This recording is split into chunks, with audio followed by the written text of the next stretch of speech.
Alright, hi guys, it's me again. We're going to do something else different, a little bit different today.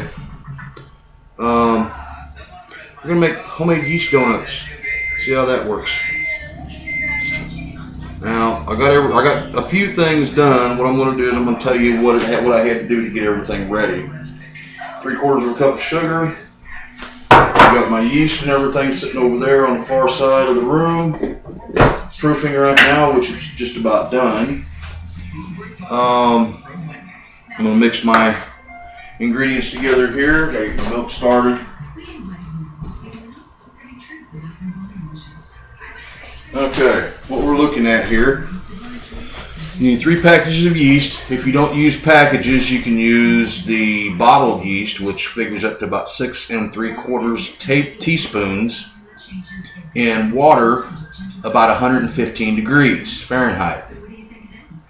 2 1/4 cups of scalded milk, and then you gotta let it cool. 3/4 cup of sugar, 1 1/2 teaspoons of salt, 3 eggs, 1/2 cup of shortening, 7 1/2 cups of flour. Then you put your oil about 4 inches deep in your pan to fry them with. You want to keep your oil around 350 degrees so you don't scorch anything or burn anything.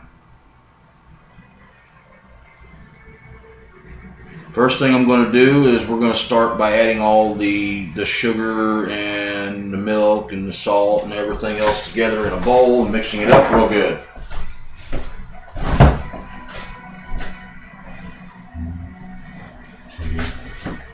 Three. Okay, we got 3 eggs here.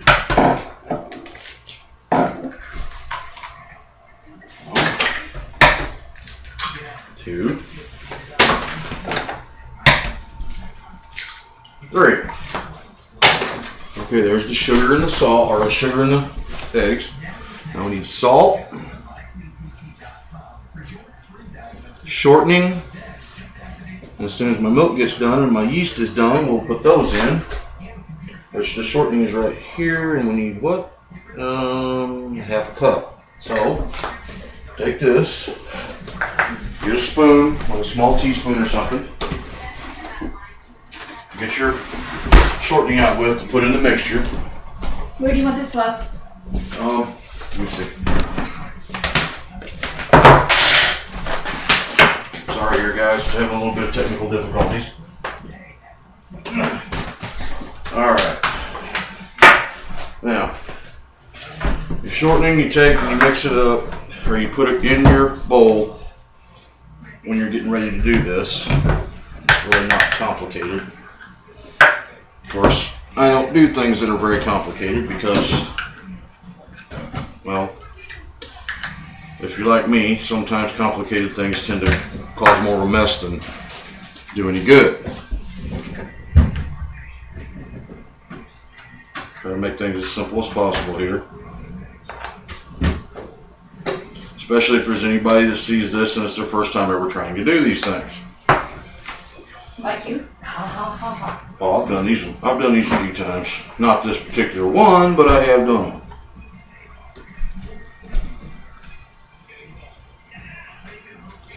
Alright, now, there's a 1/2 cup of shortening. We're going to put that inside of the mixture. Okay, I'm going to make sure that don't do too much because it'll burn. And after this, I'm going to 2 figures. Alright, now, you want to make sure this is pretty well mixed together because you got to remember you are working with yeast.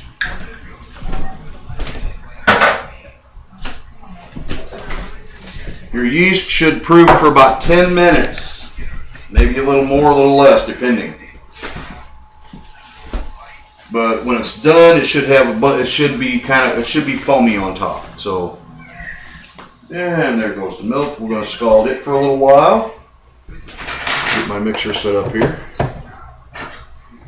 Trying to do this quickly so that way I don't make a mess of anything. Alright. Now, we got shortening, eggs, and sugar in there. I'm waiting on the milk, a little bit of salt, so a teaspoon and a half of salt. I'm going to take these here, in your salt box. Try to do this over a trash can or something so you don't drop anything and make a mess. There's one and a half. Alright. And there's the half. Whoa, there goes my milk boiling over. Try not to get your heat too high because milk will boil over quickly and make a mess, like I just did all over my stove. Measure it out. Again. Okay, salt is done. Torch is done. That's done. Alright, now, what I'm going to do, I'm going to do this a little differently because I'm going to start mixing things right now and adding the rest as I'm going. That way it doesn't overwhelm anything.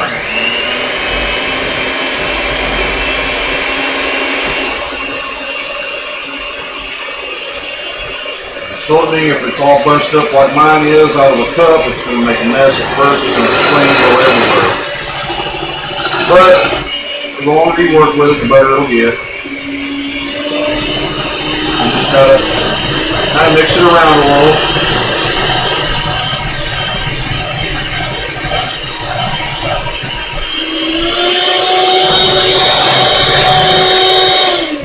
Give that a second. I got to get something to scrape the bowl. Get everything back down in the middle where it belongs. Just take your little spatulas here or whatever you got. Scrape the side of your bowl. Make sure all your shortening and everything is down in the bowl so it can be mixed. Don't try not to leave anything out. These usually sometimes are kind of forgiving recipes. Sometimes they can be kind of unforgiving. And you mix that up real good.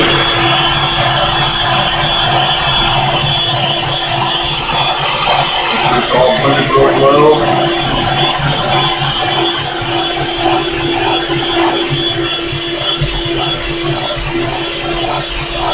Turn your bowl, make sure you get the whole thing. Or however you want to do it, it doesn't matter. Good. Now, put your yeast in. Go over with the liquid ingredients.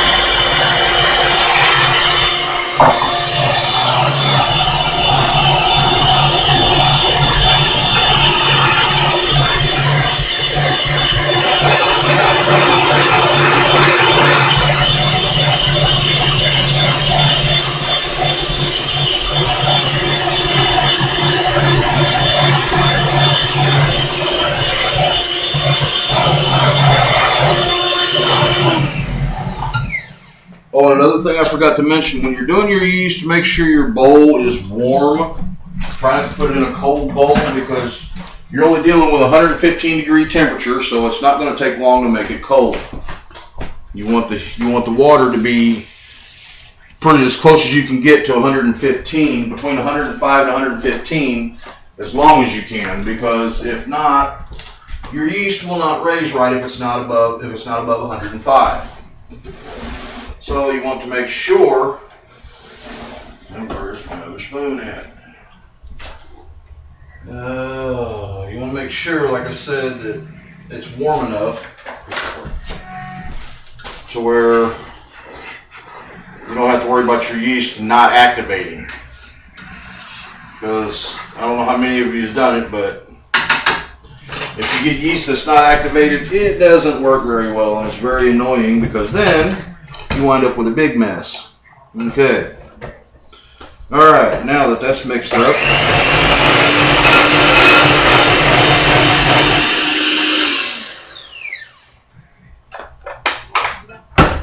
we'll take these off, put them over here for the time being.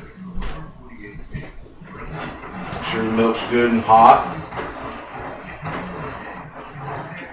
And that should do it. Now we have to let that cool. Because again, you're dealing with yeast, and if you put something in there that's been boiling, it will kill it. Which is kind of strange, but that's the way it works. Alright, now I have to put this in here, apparently what this is saying. Let's dump all this in here. Beat it for about 30 seconds on low, which if you have a big stand mixer like I have, it's much easier and a lot faster because you can do several things at once. And it makes things go quicker. Alright, now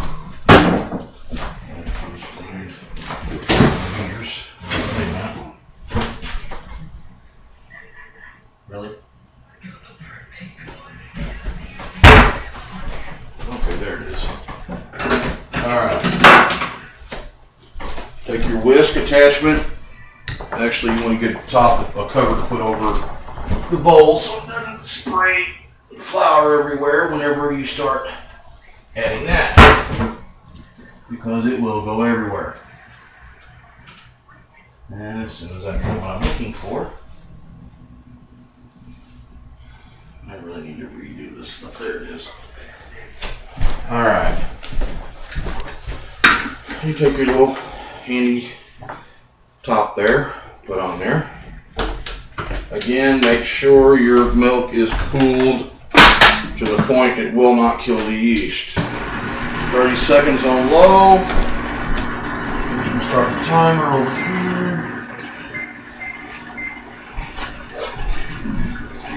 Better to have your timer set up beforehand. Because if you don't, then you wind up in a mess. Okay, directions.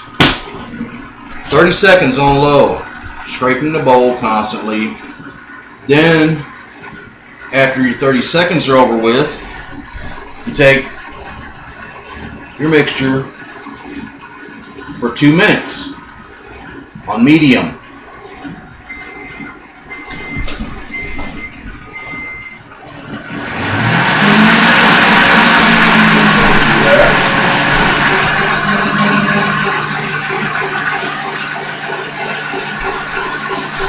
Cooling this down. And if you want, you can put the milk in the freezer or the ice box and help speed up the cooling process. It really doesn't hurt anything. You don't want ice cold, but then too cold will kill the yeast again. And it won't run out.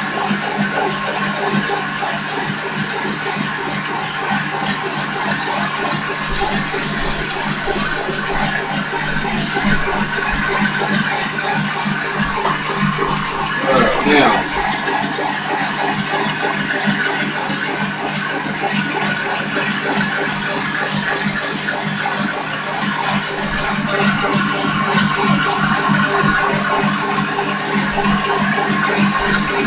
we need to put in 3 cups of flour into the mixture. Remember to keep your spatula nice and handy so that you can scrape everything down and expose it. Right now it doesn't need to be scraped that much because I don't have everything in there.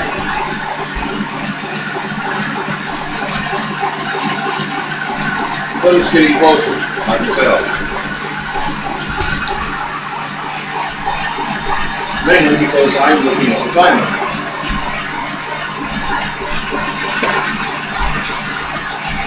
Gotta keep the mess clean now you're playing. When you clean up now, unless you have to clean up later.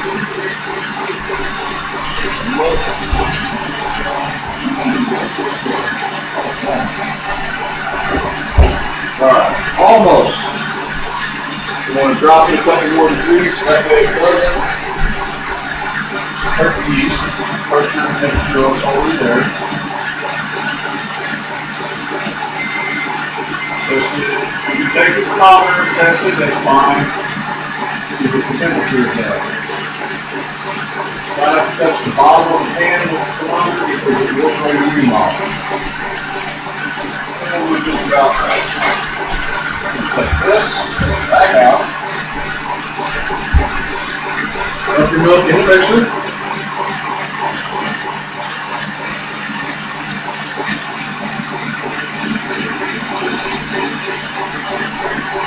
Alright. I think we're done with that for now. Set that off to the side for a second. Okay, now comes the fun part.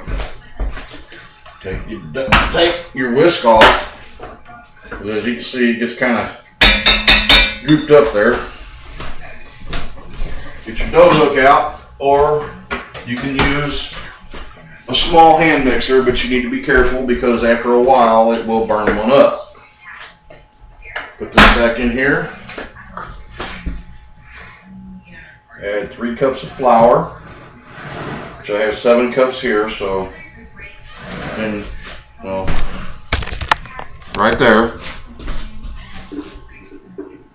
Mix it in, or put it in slow to start out with.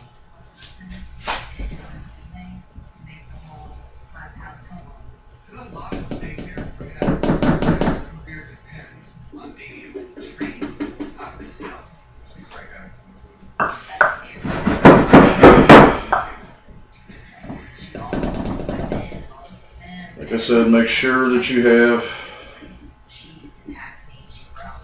your ingredients as close as possible to being right there with you. It just makes it easier. Take anything, you can use your fingers, your hands, you can use something else to scrape it down in there. You take a paper towel, push your flour down into the bowl.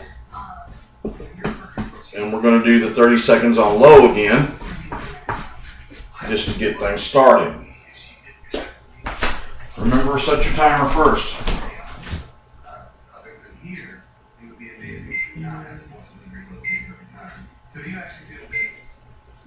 Ooh, that's wrong.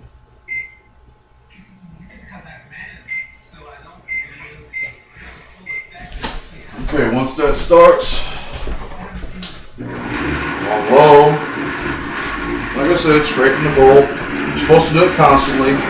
You may not have to. It depends. That's just to make sure all of your dry ingredients are down in the bowl like they're supposed to be.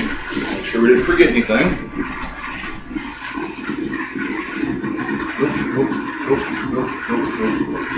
Okay. Alright, now all we have to do is be patient. Alright. Heat it again for 2 more minutes.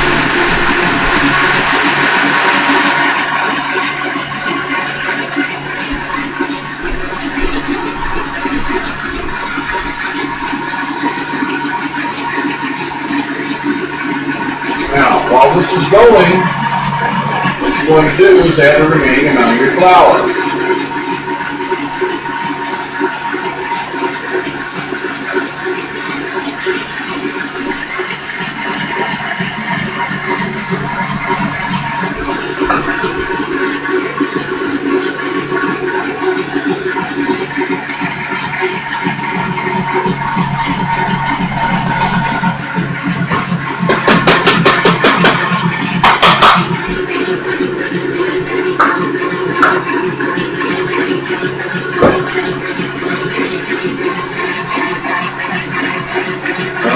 Kind of hard. That's why you have a cover. Keeps the flour in where it belongs. Otherwise, you have a big puffed up mess. Take your spatula, scrape it down in there a little bit. This thing's going to rock and bounce and hop all over the place because of the amount of flour you're using. And the fact that you're spraying it everywhere.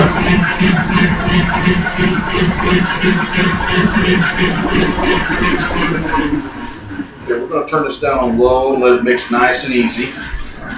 Not getting a big rush anymore. It's all pretty much done now. Just letting it do its thing.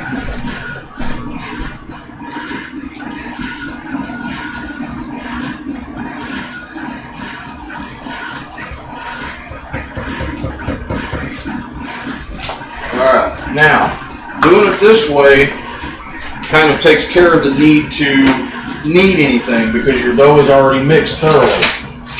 So there's not really a big need. Unless you feel like you need to, then you go right on ahead and knead it and do whatever you have to do.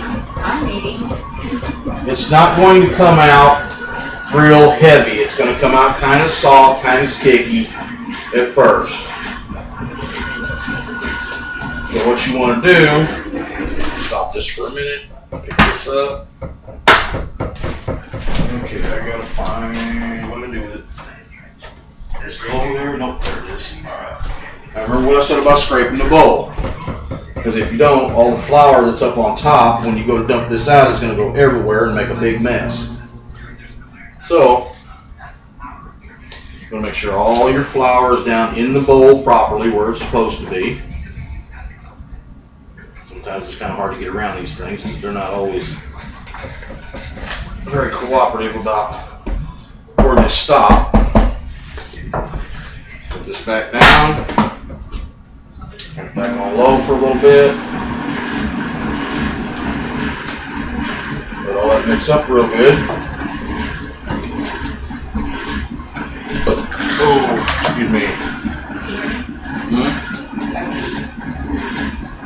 Alright, now, while that's mixing up, what you can do is take a little bit of your all-purpose kitchen cleaner, if you got any, spray your work surface down so it's nice and clean, and wipe it off.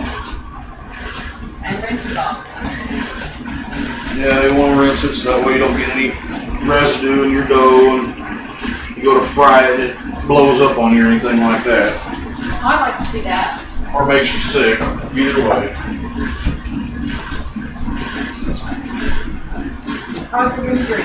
Donut explosion. Alright, now, once you got your table nice and clean and your surface nice and clean, rinse it down a little bit. Make sure you get something to wipe it down with. That cloth is more than enough. Go back over it again with a dry cloth. I don't need to tell you people this, you should know all this already. Everybody should know that. Wipe it down nice and clean. Alright, rinse off. Dry towel. On your table.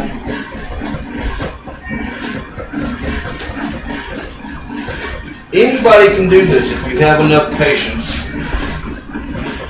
You can do this. Some of my friends that I know are bakers. I know that they can more than do this easily because all it takes is a little patience. Alright, now what you want to do is find a big bowl, or you can leave it in the bowl it's in and let it raise. It's probably better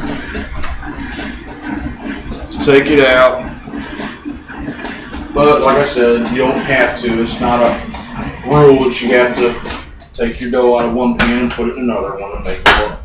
Just make more dishes to clean when you're done. Sorry about the noise. Scrape it all off your hook real quick, or if you're just using a small mixer, your beaters or whatever. Make sure it's all down in the bowl, nice and even, nice and neat. And we let it sit for an hour. Now obviously I'm not going to leave this thing running for an hour to record you watching it rise, because that would be like watching paint dry. Not very exciting. Basically, when you get to this point, your dough should be smooth and somewhat loose like this. It'll move and it'll roll around. Your pan should be warm on the sides because of the heat from your warm ingredients, and also the heat of the yeast, because when the yeast, as most people know, or some know, or whoever, whatever, when it rises and it activates, it creates its own heat. So, cover it, 60 minutes, let it rise. At the end of 60 minutes, you come in, look it over, make sure it looks right the way you want it. Then,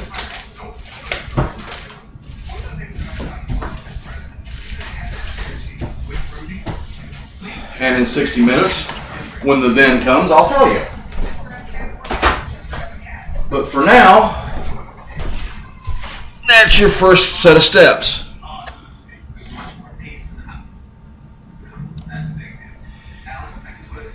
And I will see you in 60 minutes.